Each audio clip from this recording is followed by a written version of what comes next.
saya rekam juga.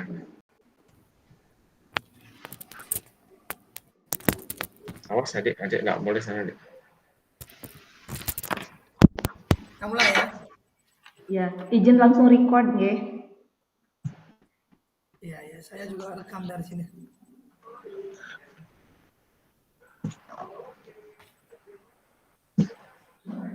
Saya rekam ya, kita mulai ya teman-teman ya. Ya, ya Pak Sen.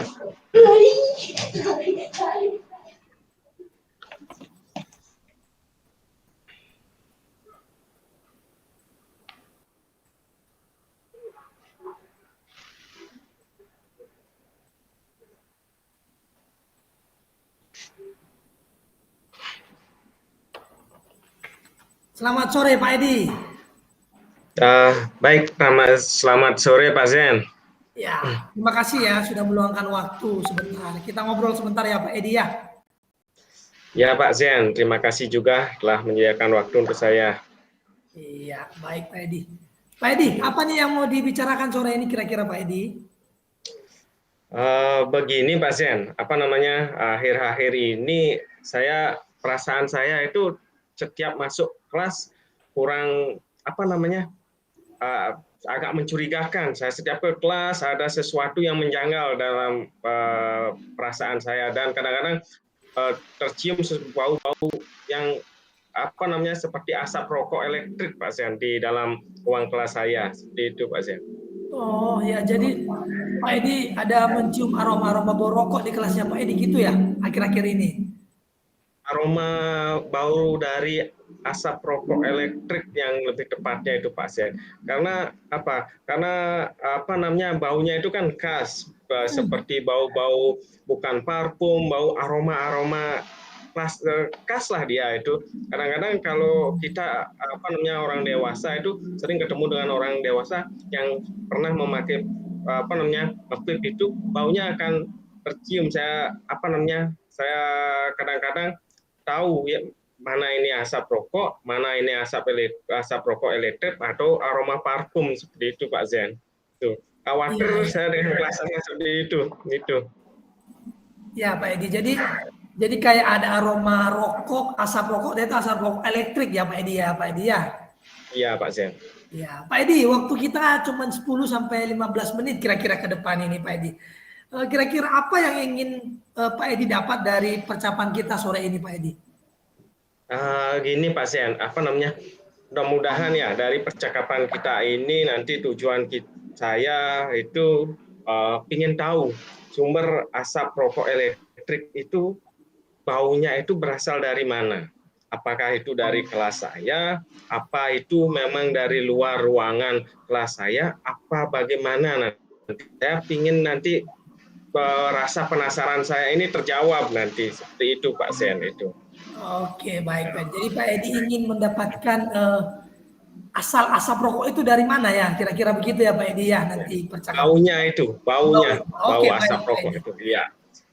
Baik, Pak Edi, ketika mencium aroma bau rokok ini, apa yang Pak Edi lakukan di awal begitu Pak Edi? Apa yang Pak Edi bisa lakukan gitu? Bisa diceritakan Pak Edi bagaimana? Ya, baik Pak Sen. Seperti ini ya, yang pertama itu saya pada saat masuk kelas Pak Sen. Pagi-pagi saya masuk kelas itu biasa, ada aroma, artinya kelas itu rapi, bersih, meja guru tertata dengan baik, kursi anak-anak tertib di kelas. Setelah itu pelajaran seperti biasa. Habis itu kan kita istirahat.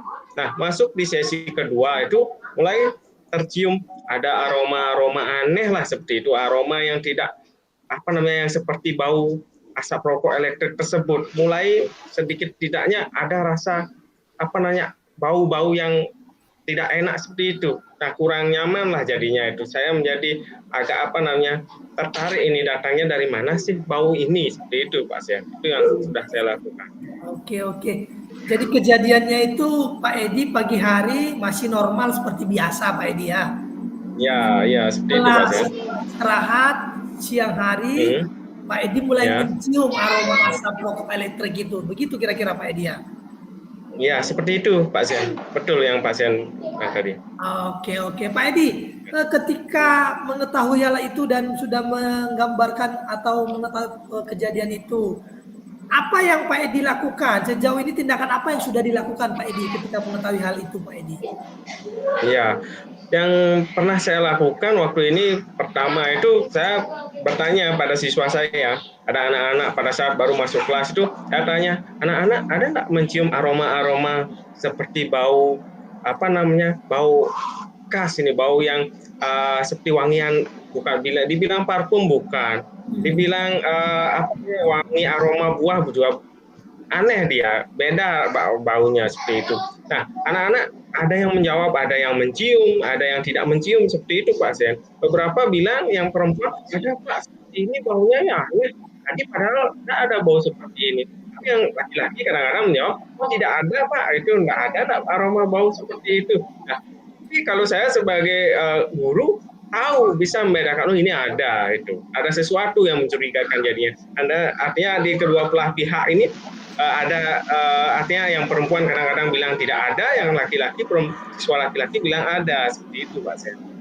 Oke, jadi ketika tahu aroma ini Pak Edi memastikan kepada anak-anak gitu ya, memastikan kepada anak-anak, tapi jawaban anak-anak ada yang bilang ada baunya Pak, kemudian yang lain juga bilang tidak ada gitu Pak Edi ya. Iya, seperti itu Pak Sen. Ya. Oke, baiklah Pak Edi. Oke, Pak Edi. Ketika menanyakan kepada anak-anak, kemudian Pak Edi ingin mencari tahu bau asap rokok itu dari mana, apa ada hambatan atau kesulitan yang Pak Edi alami kira-kira? Nah, hambatan di sini, kesulitan yang saya alami itu kadang-kadang itu Pak Sen, sumbernya itu saya tidak tahu. Ini datangnya dari mana bau tersebut itu. Ya Pak Sen ya. Nah, kadang-kadang saya pada saat bertanya pada murid, ada yang bilang ada mencium bau, ada yang tidak mencium baunya tersebut. Jadi hambatannya di sana, saya belum menemukan bukti di mana sih sumber dari bau tersebut seperti itu. Nah, itu yang membuat rasa penasaran saya. Oke. Ya. Berarti Pak Edi ada kesulitan sumber bau itu dari mana gitu ya Pak Edi ya? Ya, itu yang itu yang belum saya dapatkan Pak Sen. Nah, itu yang membuat saya penasaran jadinya. Sumber baunya itu datangnya dari mana? Saya tidak berani menuduh soalnya dulu tanpa ada bukti. Oh, ini murid yang melakukan apa? Siapa? Bisa saja nanti ada oknum guru atau orang tua atau siapa mungkin yang dapat masuk ke kelas saya. Itu Pak Sen. Oke, baik Pak Edi. Sumbernya belum didapatkan ya, dari mana asalnya, jadi masih kesulitannya di situ ya Pak Edi ya. Iya. Oke, baik Pak Edi. Kira-kira untuk saat ini apa yang bisa dilakukan Pak Edi untuk bisa mengatasi masalah ini? Apa yang bisa Pak Edi lakukan mungkin ya?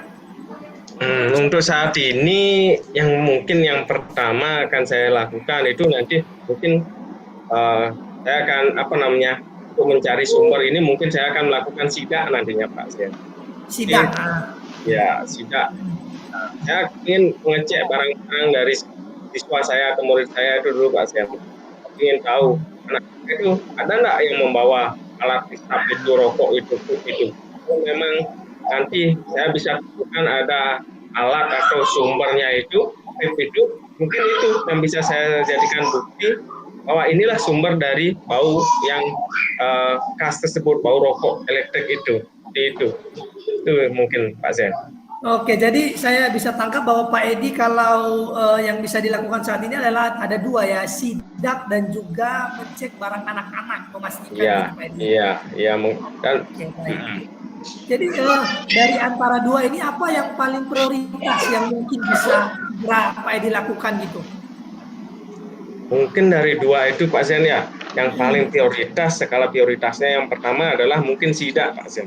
Karena itu yang pertama membuat rasa penasaran saya nanti robati. Kalau memang saat sidak itu saya bisa menemukan alat hisap PIP itu, nah itu sebagai bukti nanti. Baru saya dapat melakukan langkah selanjutnya. Apa yang perlu saya lakukan nanti, seperti itu Pak Zen. Saya ingin buktinya dulu, bukti konkretnya. Itu Yang Pak paling Sen. prioritas itu adalah yang bisa dilakukan dalam waktu dekat itu adalah sidak Pak Edi ya, Ya, memastikan gitu ya Pak Edi ya. ya, ya, betul sekali Pak Zen. Oke, baiklah Pak Edi. Pak Edi, ke depannya Ya, apa yang Pak Edi bisa lakukan supaya hal ini tidak terjadi lagi kira-kira seperti itu Pak Edi ya?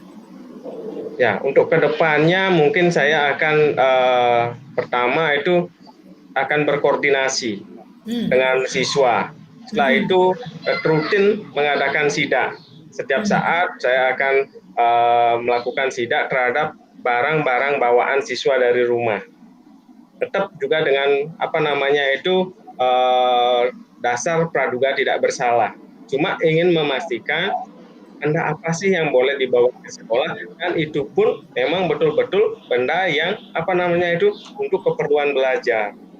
Kadang-kadang ada dulu anak murid saya itu membawa cutter seperti itu, takut juga karena biarpun pelajaran SPDP dan tidak berikan gitu. Apalagi ini aroma khas ini pasti ada sumbernya, ini aroma khas asap, bau asap rokok elektrik ini tidak mungkin itu tanpa ada sumber yang menyebabkan bau tersebut ada dalam kelas saya. Seperti itu Pak Zen. Iya, iya. Luar biasa Pak Edi. Jadi saya sangat mengapresiasi ya apa yang Pak Edi lakukan ke depan gitu.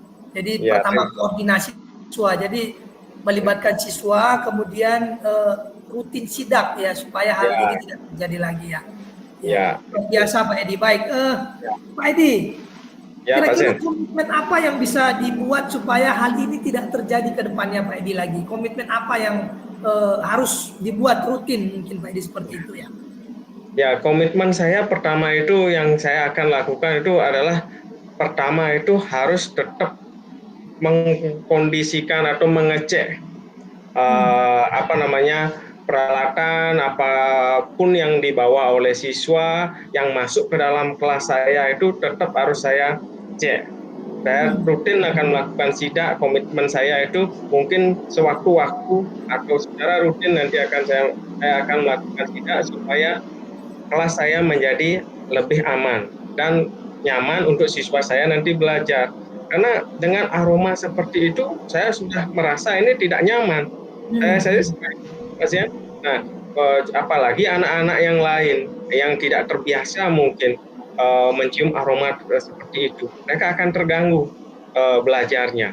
Jadi komitmen saya Pak Zian, nah selama ke depan ini saya akan tetap rutin menjaga kelas saya itu menjadi bersih dengan melakukan sidak ataupun dengan melakukan pemeriksaan terhadap barang-barang bawaan dari siswa saya.